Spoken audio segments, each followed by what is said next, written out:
நமஸ்தே. ஸ்ரீ அம்மா பகவான் சரணம். நான் கடந்த கார்த்திகை தீபத் திருவிழாவின் போது நேமத்திற்கு சேவைக்காகச் சென்றேன். சேவைக்குப் பிறகு வீடு திரும்பிய போது என் கழுத்திற்கு அருகில் சிறு கட்டியை கவனித்தேன். இதை பரிசோதிக்க நான் மருத்துவமனைக்குச் சென்றேன். மருத்துவர்கள் ஒரு வாரத்திற்கு மாத்திரைகள் கொடுத்தார்கள். ஆனால் அந்த மருந்துகளை உட்கொண்ட பிறகும் அந்த கட்டி கரையவில்லை. பல நாட்களுக்கு அதே போல இருந்தது.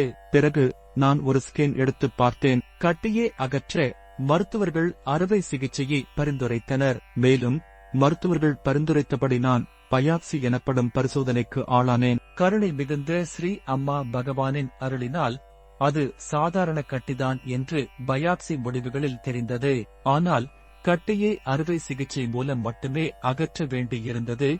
மேலும் அறுவை சிகிச்சை வெற்றிகரமாக முடிய வேண்டும் என்று நான் தொடர்ந்து பிரார்த்தனை செய்து கொண்டிருந்தேன். அறுவை சிகிச்சை கிட்டத்தட்ட 6 மணி நேரம் நீடித்தது. மருத்துவர்கள் நான் இந்த கட்டியை மிக ஆரம்ப கட்டத்திலேயே கண்டுபிடித்ததை பார்த்து மிகவும் ஆச்சரியமடைந்தார்கள். அது கவனிக்கப்படாமல் இருந்திருந்தால் அந்த கட்டி புற்றுநோய் கட்டியாக மாறக்கூடிய அபாயம் இருந்ததாக கூறினார்கள். அந்த கட்டியை ஆரம்ப நிலையிலேயே கண்டு அறியவும், கட்டியை அகற்றவும் மற்றும் இப்போது முழு ஆரோக்கியத்துடன் இருக்கவும் என்னை ஆசீர்வதித்தமைக்கு என் உயரிய தெய்வம் ஸ்ரீ அம்மா பகவானுக்கு பல கோடி நன்றிகள். மகாலிங்கம் ஜி, கன்னியாகுமரி, தமிழ்நாடு.